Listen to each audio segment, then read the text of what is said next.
Paz nosso Deus, bom poder estar com os irmãos. Quero começar com a leitura do texto, lá em Levítico, capítulo 20. Levítico, capítulo 20, os versos 1 ao 8. Porventura, há alguns daqui que não me conheçam, sou o pastor Kelvin e hoje eu estou como pastor auxiliar lá na Igreja Cristã Evangélica Jardins, lá no Jardim Botânico, e por muito tempo eu estive aqui na Betel. Na verdade, nasci, cresci, casei por aqui, e graças a Deus tenho a oportunidade de poder compartilhar a palavra hoje com os irmãos. Diz assim, Levítico capítulo 20, versos 1 ao 8. Disse mais o Senhor a Moisés: também dirás aos filhos de Israel: qualquer dos filhos de Israel ou dos estrangeiros que peregrinam em Israel, que der os seus filhos a Moloque, será morto. O povo da terra o apedrejará. Voltar-me-ei contra esse homem, e o eliminarei do meio do seu povo, enquanto deu seus filhos a Moloque, contaminando assim o meu santuário, profanando o meu santo nome. Se o povo da terra fechar os olhos para não ver esse homem, quando der de seus filhos a Moloque e o não matar, então eu me voltarei contra esse homem, contra a sua família, e o eliminarei do meio do seu povo, com todos os que após ele se prostituem com Moloque. Quando alguém se virar para os necromantes e feiticeiros para se prostituir com eles, eu me voltarei contra ele e o eliminarei do meio do seu povo. Portanto, santificai-vos e sede santos, pois eu sou o Senhor, vosso Deus. Guardai os meus estatutos e cumpri-os. Eu sou o Senhor que vos santifico. Só até aqui. Vamos orar novamente? Pai querido, muito obrigado pela Tua palavra, muito obrigado porque o Senhor tem permitido que leiamos, que o Teu Santo Espírito trabalhe em nós. Que diante dela agora, ó Pai, em temor, reverência, tremor, eu possa trazer a Tua palavra e cada irmão aqui ser ministrado pelo Teu Santo Espírito. Muito obrigado, ó Pai, porque diante de tudo podemos ter essa certeza de que o Senhor continua nos guardando, guiando e santificando. É no nome de Jesus que oramos. Amém. Bom, pastor Pedro entrou em contato comigo há umas 2 semanas, mais ou menos, fazendo esse convite para compartilhar a palavra, e ele falou que os irmãos aqui na igreja têm estudado o livro de Romanos, têm feito uma exposição do livro. E para eu ficar à vontade para trazer um texto, escolher algum texto na Bíblia de forma mais livre. Mas já ficou na mente, né, os assuntos de Romanos. A gente fica tentando pedir a Deus, Deus, dá a direção, qual texto, e ao mesmo tempo fica se lembrando dos assuntos que poderiam estar sendo trabalhados na igreja. E nesse meditar, nesse pensar de qual texto eu poderia trazer, me veio esse. E ao estudá-lo, de Levítico, né, eu intitulei ele, como está aí no boletim, de Santidade em Meio aos Santos. Um convite, né, à santidade. E talvez alguns dos irmãos aqui tenham se sentido até assim, mas por que Levítico? E o que isso tem a ver com Romanos? Ou por que Velho Testamento se a gente já está no Novo Testamento, no tempo da graça, né? Por que ler a respeito da lei, Levíticos? E por que um texto no meio do livro assim, se nem é um período de exposição? Nós aqui na igreja gostamos de trabalhar com exposição. Eu tenho acompanhado o trabalho do pastor Pedro e é muito bom ver os livros sendo expostos do início até o fim. Mas eu trouxe esse texto exatamente para pensar um pouco a respeito de tudo que a lei impacta na nossa vida, mesmo diante do tempo da nova aliança, da aliança renovada pelo sangue de Cristo. Talvez alguns tenham se perguntado, mas agora a gente vive debaixo da graça e não na lei. A pergunta volta, em que momento o homem não esteve debaixo da graça? A lei é boa, a própria manifestação da lei foi manifestação da graça de Deus ao povo que ele formava. Era amor de Deus sendo derramado diante dele, para que aquele povo pudesse se separar das outras nações, para que aquele povo pudesse vir a conhecê-lo e conhecer a santidade, a pureza do Deus que os havia formado, mais do que escolhido, que os havia formado. Quando nós olhamos para a lei, nós também encontramos ali os princípios, né, a respeito da pessoa de Deus, da pureza de Deus, do culto ao Senhor. E se nós pararmos para pensar a respeito da importância da lei, lá em Romanos mesmo, no capítulo 7, versículos 12 a 14, nós temos essa declaração de que, de fato, a lei ela é santa. Vamos dar uma olhada lá? Romanos, capítulo 7, versos 12 ao 14, diz assim: por conseguinte, a lei é santa e o mandamento santo, justo e bom. Acaso bom se me tornou em morte? De modo nenhum. Pelo contrário, o pecado para revelar-se como pecado por meio de uma coisa boa, causou-me a morte, a fim de que pelo mandamento se mostrasse sobremaneira maligno. Porque bem sabemos que a lei é espiritual, eu, todavia, sou carnal, vendido à escravidão do pecado. Paulo está falando a respeito da beleza e da bondade dessa lei. Ele vai tratar ao longo de Romanos da sua intuição, da sua função, de conduzir o homem à consciência do pecado, à consciência da santidade de Deus, e de por causa disso ela é imperfeita. Em Hebreus também fala isso, o fim dela não era aperfeiçoar o homem para que esse homem pudesse ser agradável a Deus, mas demonstrar ao homem como era difícil ser puro, como era difícil estar à altura daquele Deus santo, como era penoso ele tentar se dedicar. Esses eram os objetivos da lei, mas ela nunca deixou de ser boa ou nunca deixou de trazer os princípios do Deus que se apresenta para nós desde a criação, desde o momento que ele vem chamando homens a servi-lo, a caminhar diante dele, desde a formação do povo a partir de Abrão. Lá em 1ª carta a Timóteo, capítulo 1, versos 8 a 11, Paulo também trabalha essa importância da lei com esse seu filho na fé.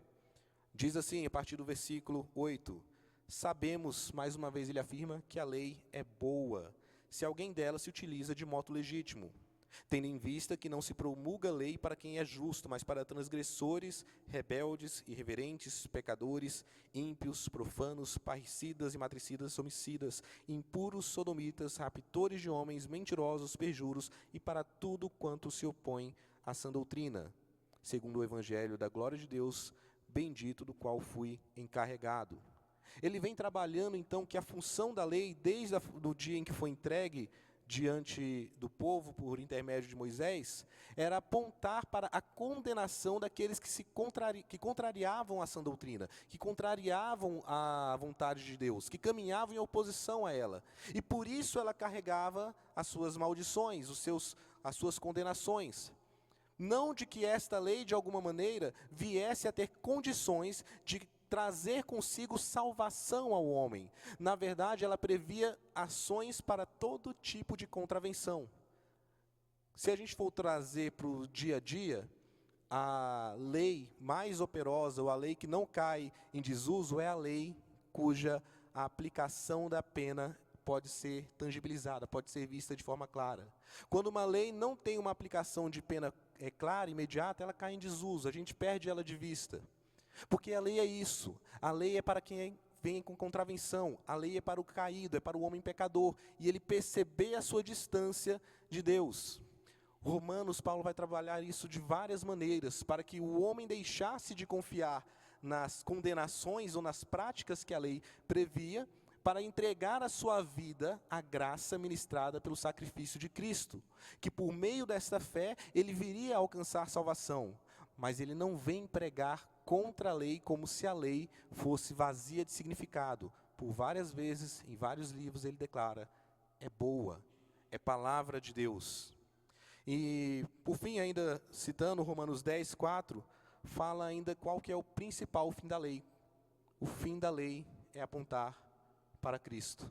É diante de toda essa realidade de queda, de devassidão, de falha do homem, de incapacidade de o servirmos adequadamente, podemos olhar não apenas para o sacrifício por causa do pecado, não apenas para o sacrifício dos pecados ocultos, não apenas para o sacrifício anual pelo pecado do povo, não apenas para as ofertas pacíficas, pelas várias formas de se apresentar perante Deus por meio do sangue de animais, mas olhar primeiramente para o sacrifício eterno de Cristo Jesus, o sacrifício perfeito.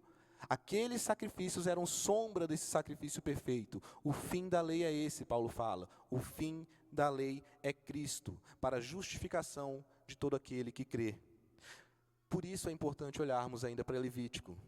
Por isso ainda é importante olharmos para esse que pode ser chamado de o manual do culto do Antigo Testamento. Era o manual levita. Aquele povo das 12 tribos de Israel, aquela tribo que foi separada para não herdar por possessão em Canaã algum espaço geográfico, mas para ser propriedade de Deus. Aquela tribo que foi separada para que os primogênitos de cada família, de cada clã, não fossem entregues a Deus, mas ela foi separada para representar esses primogênitos.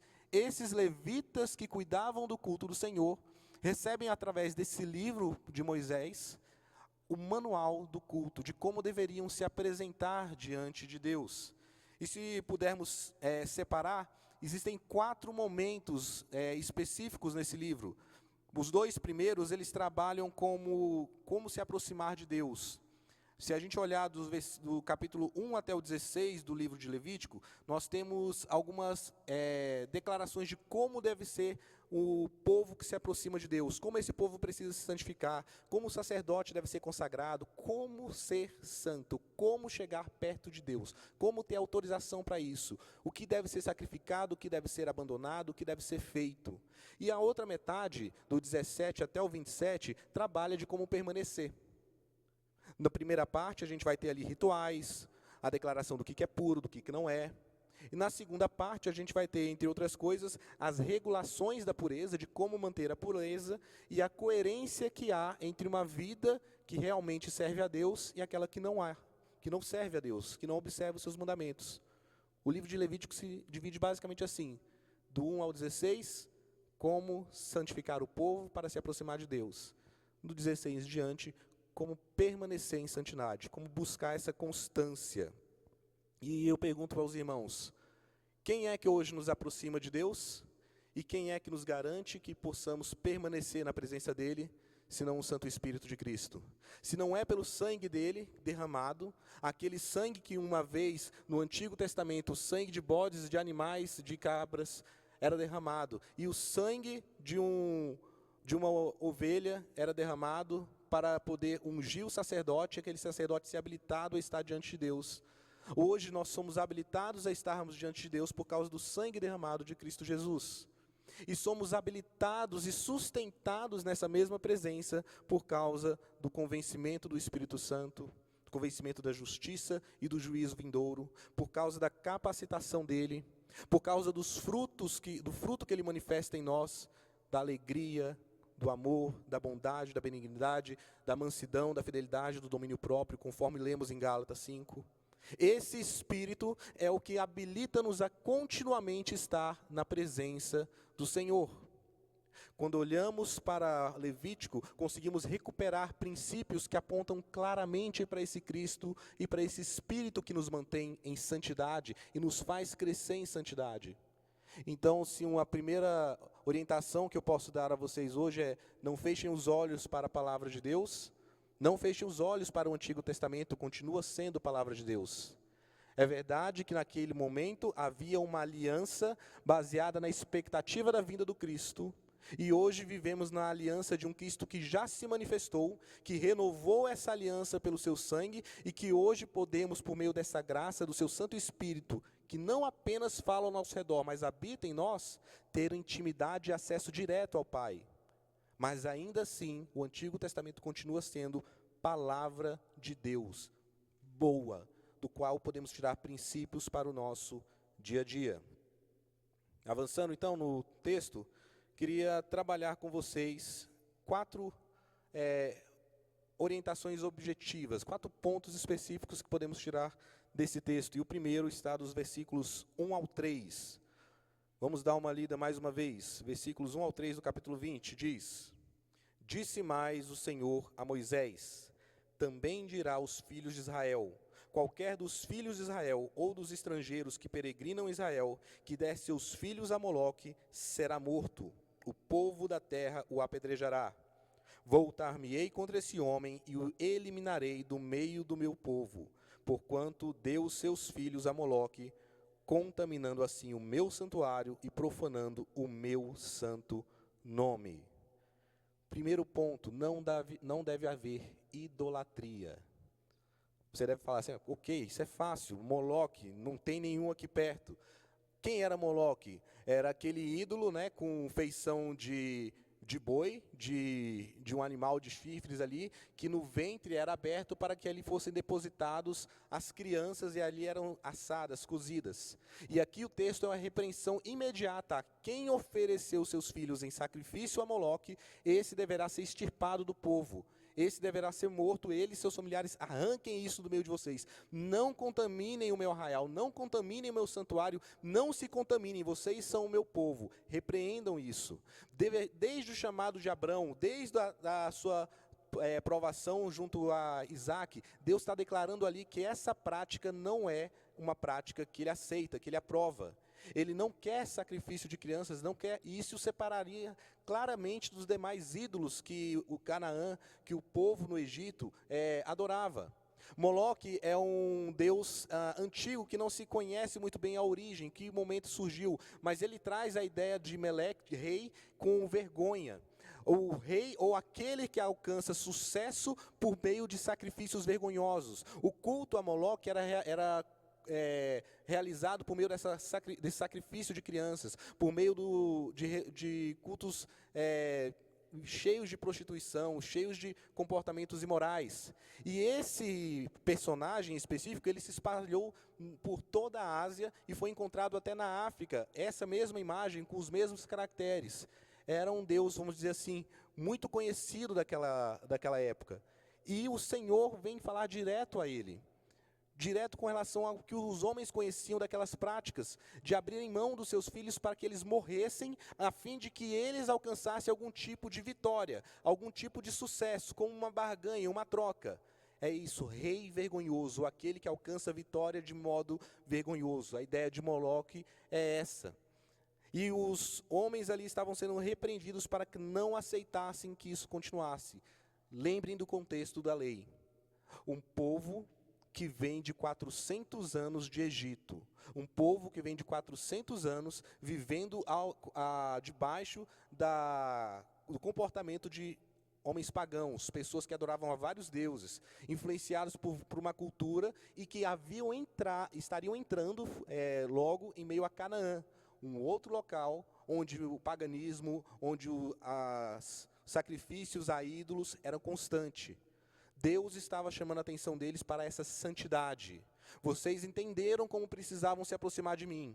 Eu os tirei do Egito, eu os batizei por meio da passagem das águas quando eu abri o mar. Vocês passaram como que limpando ali.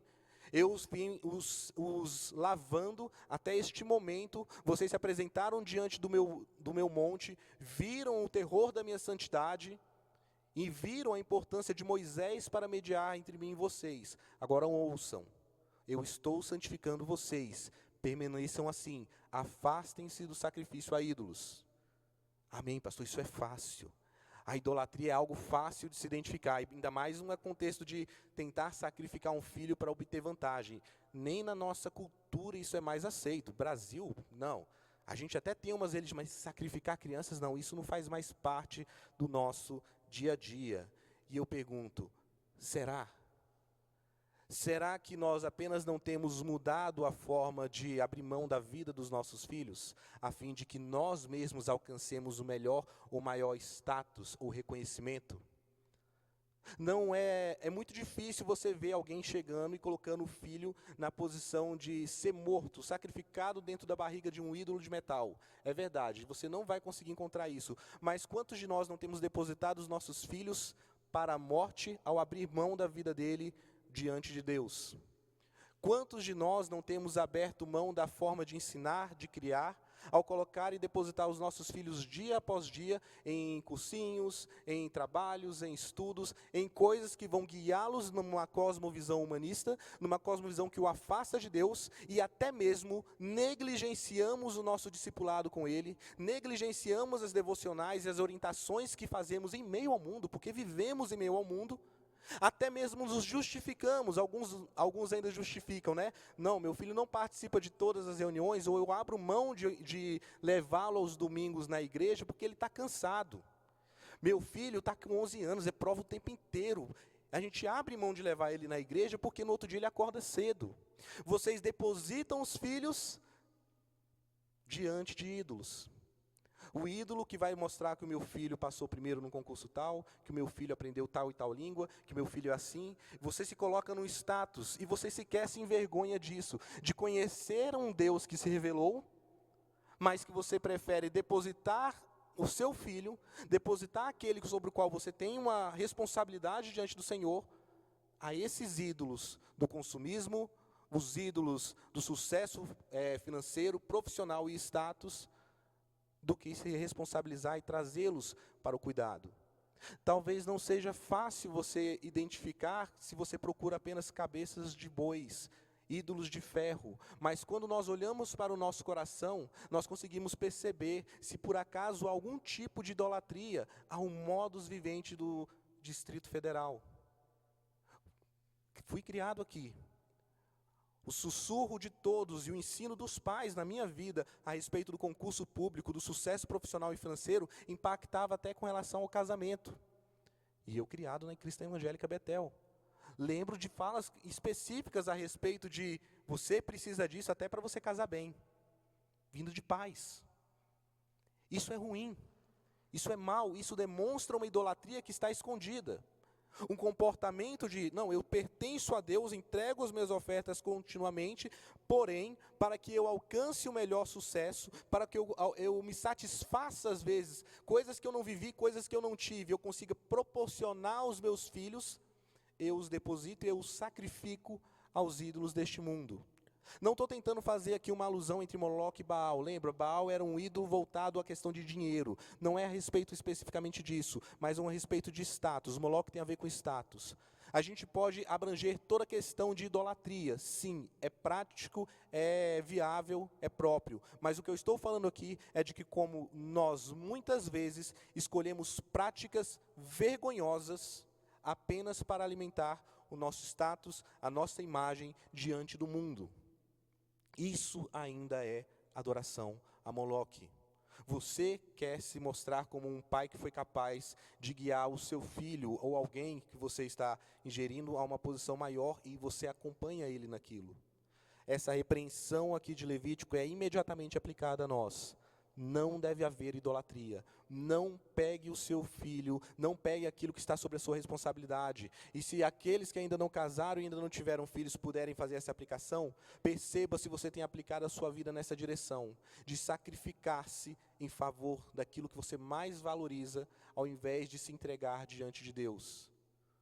Não é raro também ouvir aqueles que dizem, não, eu estou abrindo mão do culto a Deus por um determinado período de tempo, para me dedicar a X, a Y, a uma viagem de trabalho, a isso, aquilo, e assim eu conquistar uma segurança financeira, uma segurança, estabilidade profissional, e aí eu vou conseguir servir a Deus com tranquilidade. É difícil servir a Deus ou comparecer às reuniões ou ir à igreja no domingo, quando estou com a cabeça preocupada com o concurso, preocupada com a atividade que eu tenho que entregar. Então, para que eu possa dedicar o culto de coração a Deus, eu prefiro abrir mão nesse momento, mas daqui a um ano você vai ver, eu me volto. Não é raro ouvir isso. Será que esse raciocínio é lógico? Será que esse raciocínio é lícito? Ou é um raciocínio de alguém que não crê que o seu sustento e a sua capacitação vem do próprio Deus? Pessoas que continuam sacrificando o seu tempo, a sua vida, a sua dedicação a ídolos. E na sua misericórdia, Deus pesa a mão. Se olharmos para o tempo de Ageu, o povo que volta agora do exílio da Babilônia, não do exílio do Egito, daqui a 1000 anos, o povo voltando do exílio da Babilônia, nós temos um povo que foi chamado, salvo, resgatado, estava chorando, quero voltar para a minha terra, quero voltar para Jerusalém. Deus resgata, vem. E aquele povo, depois de colocar o seu pé ali, recebeu cartas de autorização para construir o templo, para receber madeira do Líbano, para tudo. E o que eles fizeram? Se acomodaram nas próprias necessidades. E 17 anos de passividade foi o que levou Ageu a se levantar em nome de Deus. Deus o chama para pregar. Vocês estão passivos e ainda estão falando, por que as coisas estão difíceis? E Deus fala, porque eu estou pesando a mão para vocês acordarem. Vocês estão trabalhando e não conseguem. Fazem e não conseguem. Por quê? Porque vocês estão olhando apenas para o próprio ventre. Vocês não crescem, nem querem caminhar. Eu os trouxe de volta. Temos aqui um Deus que separa um povo, que o cria, que o forma, entrega a sua lei para instituir e convida. Abandone a idolatria, abandone o sacrifício a ídolos. Não sacrifiquem os seus filhos a fim de barganhar com algum tipo de conquista, de vantagem, de status diante dos homens. O segundo ponto a gente encontra do versículo 4 até o versículo 5. Não deve haver conivência com a idolatria. Olha o que diz lá. Se o povo da terra fechar os olhos para não ver esse homem quando der os seus filhos a Moloque e não o matar, então eu me voltarei contra esse homem e contra a sua família e o eliminarei do meio do seu povo com todos os que após ele se prostituem com Moloque. Nós temos aqui um Deus que olha e fala, não façam o que é errado. Não mintam, não roubem, não faça isso. Não sejam corruptos, não ajam de forma leviana. Ok, ele fala especificamente, não sacrifiquem a Moloque. Isso é errado.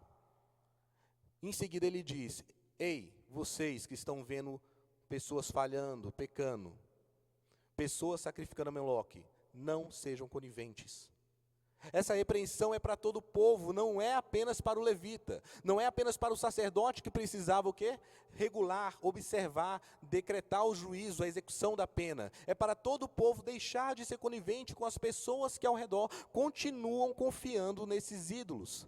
É bom lembrar que esse povo que sai do Egito, ele sai não só carregando usos e costumes, mas também sai acompanhado com pessoas pagãs. Havia entre aquele povo egípcios que também se admiraram com os prodígios manifestos e decidiram sair junto com o povo. E por isso a lei prevê também a forma como aqueles homens que não pertenciam ao povo de Israel deveriam ser inseridos à comunidade, por meio dos sacrifícios, da circuncisão, da confissão. Fala até a respeito daqueles estrangeiros que viajando ou que decidiram viajar com vocês, permita, mas ele não pode participar da Páscoa se ele não tiver passado por todo o crivo de como se achegar a Deus, primeira parte de Levítico. Ele trabalha essas questões, e aqui ele está falando a respeito disso. Olha, se por acaso tem um grupo no meio de vocês, você fala, não é nosso não, ele só está viajando com a gente, está à parte. Não, ele não come da ceia não, né? Ele está aqui em paz. Se esse grupo continua sacrificando em meio ao arraial, à vizinhança, junto a vocês a Moloque, não fechem os olhos. Vocês devem ser responsáveis. Do contrário, eu mesmo me levantarei contra este, e me levantarei contra esses que após ele vêm fechando os olhos, não vêm praticando o que é certo. Eu consigo trazer esse princípio para os dias de hoje? Imediatamente. Quantos de nós não temos, às vezes, no sentido constrangidos pelo Espírito a orientar o próximo? Ou quantos de nós temos visto os nossos primos, irmãos, amigos íntimos, trazendo essas declarações citadas agora há pouco, a respeito da confiança no próprio braço, disfarçada de não é apenas ser responsável com o tempo que eu tenho, e não conseguimos ou não temos coragem ou somos coniventes a orientar. Eu não estou orientando vocês aqui a serem arrogantes, recriminarem, acusarem. Nós temos que lembrar que no amor é que devemos repreender, no amor é que devemos exortar, com cuidado, com passividade. Quando nós olhamos para as orientações da mutualidade, nós estamos encontrando ali orientações a respeito de como fazer. Em Romanos está lá. Romanos nós conseguimos olhar no capítulo 10 a respeito disso, desse cuidado que precisamos ter ao orientar, ao cuidar das pessoas. Quando nós olhamos lá em Hebreus capítulo 13, ele está falando ainda mais disso. Repreendam-se em amor. Quando olhamos Pedro, ele fala, acrescentem a piedade mais amor. Então não é simplesmente bater em alguém. Então, se alguém chegar e falar assim, o pastor Kelvin mandou eu puxar a orelha do meu irmão, em amor. Eu mandei você não ser conivente. Senta, orienta, fala, conversa, pergunta, sonda aquele coração, para que aquele espírito que você crê que habita no seu irmão, possa confrontá-lo. Porque não é pela nossa pregação, é pela força do Espírito. Sabemos que é o Espírito que convence. Mas às vezes aquela pessoa está ali, como Paulo esteve por tanto tempo, né? Recalcitando contra os aguilhões, e precisa de alguém que o abrace e pergunte, você acha que as escolhas que você tem sido feitas por você são certas? Será que você tem colocado diante de Deus as suas escolhas, ou você tem se comportado como um idólatra, como alguém que barganha com vários deuses, como alguém que barganha com o dinheiro, com o status, com a aparência, e que usa a pessoa de Cristo apenas como um adereço, porque também é sucesso ser espiritualizado. Não, eu vou para a igreja, eu sirvo a Jesus, mas ele é apenas um adereço em meio à sua vida, não é o teu padrão de comportamento. Precisamos muitas vezes ter essa disposição de, em amor, com cuidado, nos aproximarmos daqueles que estão tendo um comportamento estranho, de optarem por qualquer tipo de comportamento alheio à vontade de Deus, e perguntar: irmão, o que está acontecendo? Pode ser engano nosso, pode ser mal percepção das vistas, mas muitas vezes pode ser a oportunidade que o Espírito quer usar para trabalhar no coração daquele que você ama. Então, não ser conivente do pecado do irmão é algo também próprio, prático, imediato. Nós podemos trazer isso para a gente. E devemos entender que quando não fazemos, o Senhor há de se levantar contra aquela pessoa e há também de nos reprovar. Quer ver outra aplicação prática da importância da lei? Para aqueles que dizem: não, mas a gente não precisa mais ficar seguindo atrás, fazendo ipsilitri. João capítulo 14, versículo 21. Se alguém me ama, ele guarda os meus mandamentos. Aquele que ouve os meus mandamentos e os guarda, esse é o que me ama. E ele será amado de meu Pai, e eu me manifestarei a ele. Ele não está falando aqui de lei no sentido estrito de Levítico, ele está falando aqui das palavras de ordem, de orientação, das palavras de santidade que ele declara, dos princípios de Deus. Ele não está falando aqui a respeito do mandamento de sacrificar quando peca, está falando aqui do mandamento de não pecar. Ele não está falando a respeito da obrigação que temos de nos purificar várias vezes antes de um momento. Ele está falando aqui da obrigação que temos de observar a pureza no cotidiano. Mas é mandamento de Deus, é palavra de Cristo, é para todos nós. Se no primeiro momento ele fala: não sejam idólatras, ponto 1, primeira orientação, abandone a idolatria, ponto 2, ei, não seja conivente se por acaso do seu lado tem alguém que o é, tem alguém que de forma errada está caminhando. Chama para conversar, intercede, intervém, senão você também será, por Deus, reputado como alguém a ser corrigido. Abramos os olhos com relação a isso. O terceiro ensinamento, o terceiro ponto dessa noite está ali no versículo 6, a respeito de não haver feitiçaria, consulta a necromantes. Vamos ler o versículo 6. Diz assim: quando alguém se virar para os necromantes e feiticeiros para se prostituir com eles, eu me voltarei contra ele e o eliminarei do meio do seu povo. Quando alguém se virar para os necromantes e feiticeiros para se prostituir com eles, eu me levantarei contra ele. Aí pronto, passou isso aí, já é mais difícil. Não. Idolatria a gente até vê, ídolos do coração, é fácil a gente observar que o ídolo não é só uma imagem, não é só uma pessoa, às vezes são questões ali, mas feitiçaria não. Isso é difícil, com necromantes. Não, você não vai encontrar nenhum cristão indo atrás de cartomante, indo atrás de alguém para fazer despacho. Não, isso não é próprio. Do crente, não. Aí, está fora, não preocupa. Será? Será que é tão simples assim? Será que é só uma questão bem caricata de eu ir atrás de pessoas que fazem, acendem velas, oferecem animais, vai numa encruzilhada? Será que é a respeito disso? Será que é apenas a questão de eu querer que um morto se levante e me traga alguma mensagem divina? Ou, de alguma maneira, muitos de nós têm se permitido levar e conduzir por dogmas, por sofismas, por falas, por ideologias, como se por meio de reivindicar algum tipo de frase, de forma cabalística, encontraríamos um sucesso. Por meio de colocar o nome de uma personalidade, de um coach que está em voga, de um mentor especial, de um filósofo específico, eu consigo dar certeza das minhas afirmações, sendo elas bíblicas ou não.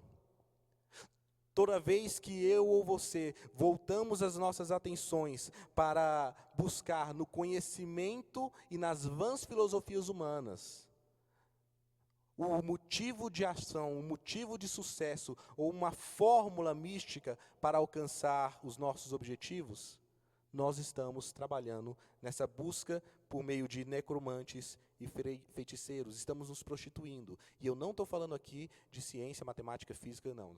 Não estou falando nem contra a filosofia, nem contra a administração ou sociologia, não é sobre isso. É sobre o que muitas vezes as pessoas fazem. Eu vou ter um determinado tipo de comportamento, determinado tipo de fala, de ação, porque isso atrai para mim a vitória. Eu vou ter um determinado tipo de pensamento otimista, porque esse é o segredo para que eu consiga atrair a forma como as coisas vão se realizar na minha vida. Isso não tem a ver com gratidão a Deus. Isso tem a ver com uma fórmula, como uma barganha, com uma energia que você quer fazer para obter as suas próprias vontades, os seus próprios prazeres. Você fica se valendo dos escritos de pessoas que já morreram, que já foram, para justificar o porquê você vai fazer isso ou aquilo. Confiar em pedras, confiar às vezes na sorte, de jogar numa loto, numa mega-sena, de fazer qualquer coisa e falar, não, é probabilidade matemática. Não, isso é depositar a sua confiança em pessoas, em homens, em raciocínio e sofismas humanos, ao invés de confiar em Deus. Quando alguém se volta para estudar para passar num concurso, para ser um melhor mecânico, para ser um melhor médico, para ser um melhor profissional, ele está confiando de que Deus o habilita e o capacita a crescer na sua área de conhecimento. Não é contra isso que eu estou falando. Quando alguém vai estudar a vida de alguém, a biografia de alguém, e observa no comportamento daquele homem, pessoas que viveram de acordo com a vontade de Deus ou não, mas que tiveram práticas que o auxiliaram a crescer no conhecimento, no entendimento científico, não é contra isso que eu estou falando. Isso é bom, isso é válido. O que eu estou falando é contra aquelas pessoas que acreditam que confiar as suas vidas a um mentor, a um homem, ao coração de alguém que é falho, caído, é suficiente para se alcançar o sucesso. Independente se ele é um cristão ou não, quando colocamos a nossa esperança em cima de um pregador, como se apenas da boca daquele obreiro, daquele evangelista viesse a palavra de Deus, ou que ele tivesse o poder do Espírito, estamos nos comportando como esses que confiam em feitiçaria. O Espírito que habita na boca de um determinado pregador é o mesmo que habita no coração daqueles que foram salvos por Cristo Jesus. Quando eu dedico a minha vida ao homem, quando eu dedico e confio a minha vida à fala de um homem, eu comporto como esses que buscam aqueles que estão mortos. Não devemos fazer isso, devemos abrir os nossos olhos, às vezes está disfarçado dentro das nossas práticas. Eu estive numa empresa que obrigou que os funcionários participassem de uma capacitação, era uma reciclagem, eu era gestor do departamento, e falou, tem que participar, né? Não obrigado assim, né? Mas vamos. Era um trabalho de coach. Falei, legal, né? Vamos lá aprender um pouco de coisa. Temas que o pessoal usa, psicologia, filosofia, pode ser. Legal, o primeiro encontro, a primeira coisa que ele faz, abre no chão uma estrela gigante lá, com um monte de pontas, não sei o quê, apaga a luz, liga uma música e começa a fazer um processo de regressão com o grupo. Eu estou numa empresa, eu tenho que ficar quieto, vou ficar igual o Sadraque, Mesaque e Abednego, vou ficar sentado. Levantar, não levanto não. Já mudaram até meu nome e me obrigaram a estar aqui, mas o meu Deus eu não abro mão. E é interessante que naquele grupo também haviam outros, se não a maioria, que se declaravam cristãos. E ao fim daquela regressão, daquele processo de busca de entendimento de quem você era, de quem você foi, do porquê que você é assim hoje, eles declararam, nunca cresci tanto. Eu falei, misericórdia. E quando eles pediram meu testemunho, eu falei, olha, sobre avaliar a minha vida, quem eu era, quem eu fui, quem eu sou, isso eu faço toda vez que eu abro a Bíblia. Pensa no povo que ficou bravo comigo. Então, entendi o que você fez aqui, mas eu sei muito bem quem eu sou. Rapaz, o resto do curso foi um monte de gente com a cara de pá virada para mim. Mas nós somos levados a isso, e muitas vezes a gente fecha o olho e fala, não, está tudo bem. É só uma prática legal de concentração. Será? Ou você tem como estes, falar assim, nossa, é uma oportunidade ímpar para me entender e me conhecer.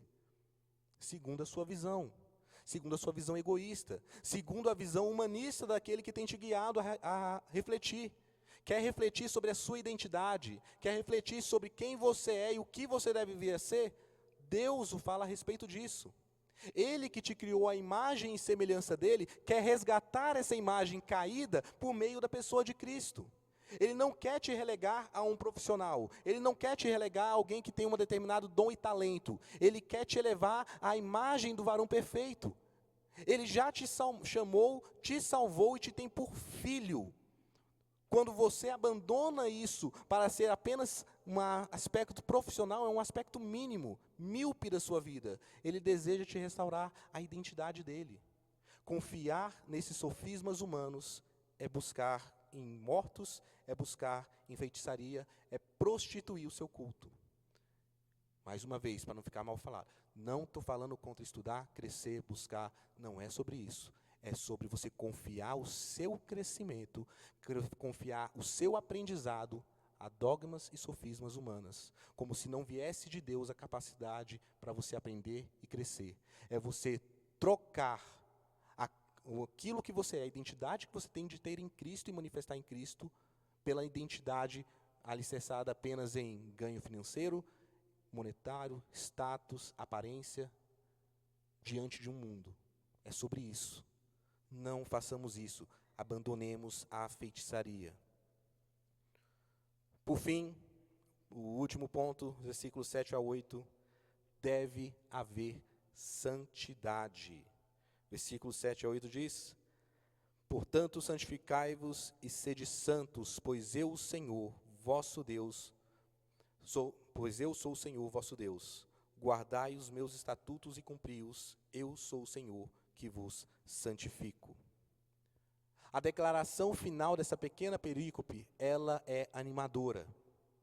Porque se ele começa falando, abandonem a idolatria, não sejam coniventes, abandonem a feitiçaria, consulta necromantes, santifiquem-se, ele conclui falando o quê?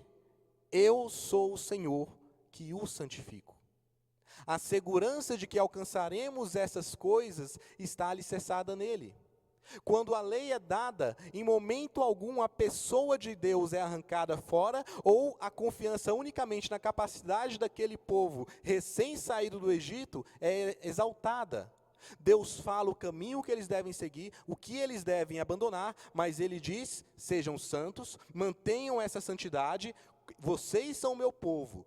Sejam santos e lembrem, sou eu o Senhor que os santifico. Sou eu o Senhor que os trouxe a lei para que vocês entendessem o que é puro e o que não é. Sou eu o Senhor que manifesto entre vocês os sacerdotes, os profetas, para orientarem a respeito do que é bom e do que não é. Mas mais do que isso, sou eu o Senhor que prometo. Há alguém sacrificando a ídolos? Eu vou intervir. Há um grupo conivente? Eu vou intervir. Há aqueles que procuram entre feitiços, entre necromantes e ensinam isso a outros. Eu vou intervir, eu vou cuidar de vocês. Há aqueles que buscam ser santos, que buscam me obedecer. Eu sou com vocês. Isso aqui é graça.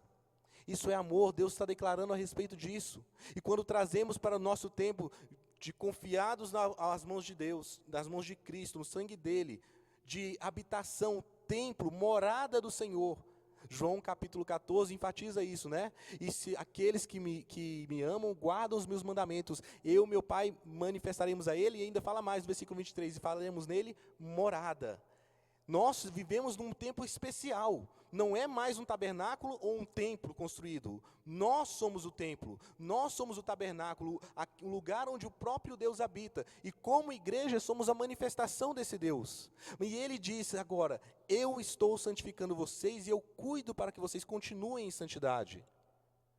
O que está escrito lá em Filipenses 2,13? Pois é Deus quem efetua em nós tanto o querer como o realizar, segundo os propósitos da sua boa vontade.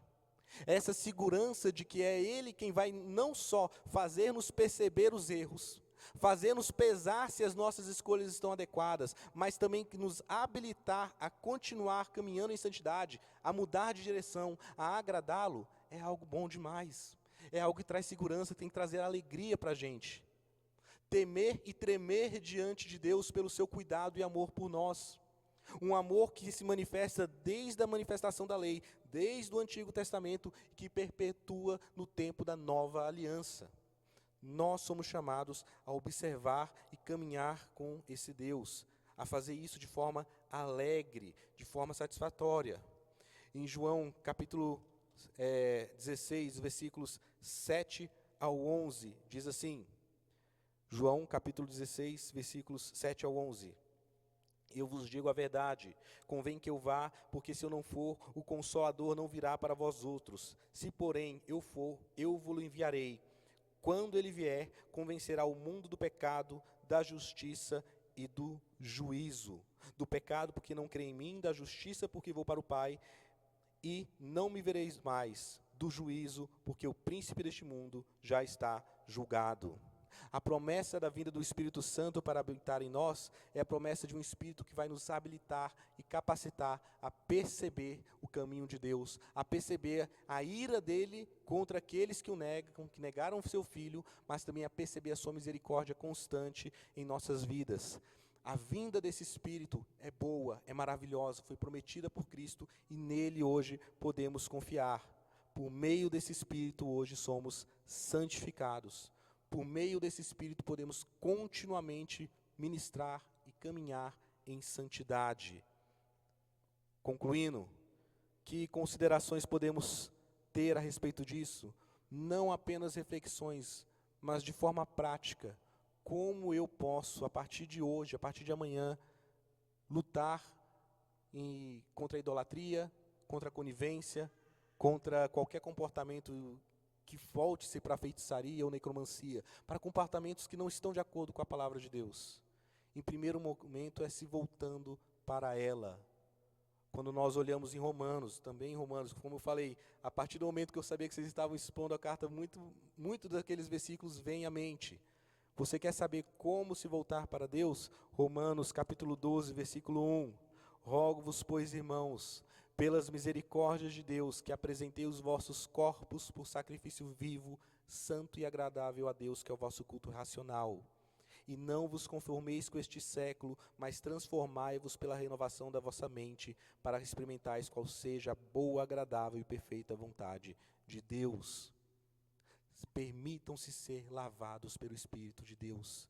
Permitam-se ser continuamente, dia após dia, após todo o seu trabalho, após os seus estudos, após o seu tempo de ônibus, de direção, assistindo a alguma série, se distraindo, permitam-se ser limpos daquilo que tem contaminado vocês. Jesus fala, vocês já estão limpos pela palavra que eu vos tenho anunciado. O que nos limpa é a palavra de Deus. O Espírito Santo deseja agir em nós, ele já habita. E quando nós deixamos de consultar a palavra, deixamos de ter a operosidade dele em usá-la para nos limpar. Aproximem-se da palavra de Deus no teu cotidiano, o tempo inteiro, no teu dia a dia, isso seja verdadeiro, seja prático. Quer perceber se há ídolos escondidos no seu coração? Quer perceber se de alguma maneira você tem confiado mais numa filosofia que você aprendeu lá na faculdade, lá no cursinho, lá naquele grupo de coach que você frequentou por 1 ano e meio, que vai ter ferramentas interessantes. Na parte científica, assina embaixo, a gente aprende que tem que ter disciplina nas coisas e tudo mais, mas você está confiando em quem? Você está confiando em sofismas? E o que é sofisma, se não uma fala sofisticada? O que é sofisma, se não um ato de alguém vender uma ideia? Você paga para ele te dar uma ideia. Algo que você poderia alcançar por aconselhamento, por busca. E você alcançaria de forma correta diante de Deus, daquele que te criou. Nós precisamos nos colocar diante do Espírito abertos para ser por Ele limpo, trabalhado. Não nos conformando com o dia a dia, não nos conformando com esse século, mas buscando ser limpos pela palavra. E qual é a assiduidade que eu deveria fazer isso? Qual é a assiduidade? Todo domingo, de manhã e de noite? Pelo menos, né? Não, domingo e uma sexta a cada 15 dias? Qual a assiduidade para eu me perceber sendo limpo? Para eu perceber se a escola que eu escolhi é a melhor? Para eu perceber se o que eu tenho cobrado do meu filho a respeito do comportamento dele é o adequado, para eu reconhecer se por acaso eu não tenho dedicado ele mais a ídolos, ou tenho colocado a vida dele constantemente diante do Senhor, para perceber se eu tenho dado um verdadeiro testemunho de quem eu creio, ou se eu por acaso tenho apenas vendido para o meu filho de que vale a pena investir em várias áreas, igreja, né, estudos, inglês, quem sabe também investir em outra religião. Será que você não está vendendo isso para o seu filho? De que isso aqui é apenas mais um departamento de investir o tempo? Você vai ter network, é legal, o pessoal da igreja é confiável, pode pedir dinheiro emprestado depois para eles, que eles nem cobram. Às vezes é isso que você está ensinando para o seu filho. Quer saber qual é a assiduidade? Deuteronômio, capítulo 6, versos 4 a 9. Ouve, pois, Israel, o Senhor, o nosso Deus é o único Senhor. Amarás, pois, o Senhor teu Deus de todo o teu coração, de toda a tua alma, de toda a tua força. Amando a Deus de todo o coração, toda a força, toda a alma. E uma vez perguntaram a Jesus, qual que é o resumo da lei? E ele diz, ouve, pois, ó Israel, o Senhor teu Deus é o único Senhor. Né? Amará o Senhor de todo o teu coração, de toda a tua alma, de toda a tua força, de todo o teu entendimento. E ele continua aqui em Deuteronômio, versículo 6. Estas palavras da lei, que hoje te ordeno, estarão no teu coração. Tu as inculcarás aos teus filhos e delas falarás assentada em tua casa, andando pelo caminho, ao deitar, ao levantar. Também as atarás como sinal nas tuas mãos e serão por frontal entre os olhos, e escreverá entre os umbrais da sua casa e nas tuas portas. Quer saber qual é a assiduidade? É constante, é o acordar, é o deitar, é caminhar. É viver com o pensamento voltado no Senhor, é estar constantemente em oração, é querer fazer devocional com seu filho, é querer fazer uma devocional com o seu Deus, estar na presença dEle, conversar com Ele, ansiar por isso. É no momento de luta, de ansiedade, de dificuldade, dedicar tempo à oração, mas é urgente, eu preciso correr. Mais um motivo para você orar, mais um motivo para você ministrar na palavra. É constante. Do contrário, é muito provável que você ainda não entendeu o chamado de Deus para você, o verdadeiro chamado, e você está vacinado pelo Evangelho. Você está convencido de que há lógica, de algo que é algo especial, mas ainda não foi convertido à direção correta de caminhar para Cristo Jesus. Cotidiano.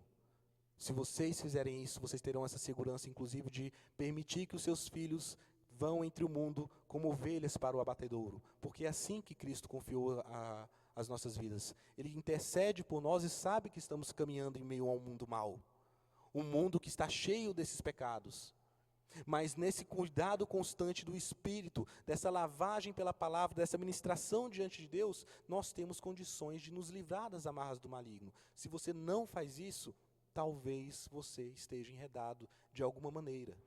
E o Espírito hoje te convida, abra os olhos, volte-se para mim, ministre na palavra, busque o conhecimento do Altíssimo, para que assim você tenha condições de perceber se há idolatria, se há conivência, se há algum outro tipo de comportamento necromante, de feitiçaria, que não agrada a Deus, que o afasta, que é contra a palavra do Senhor.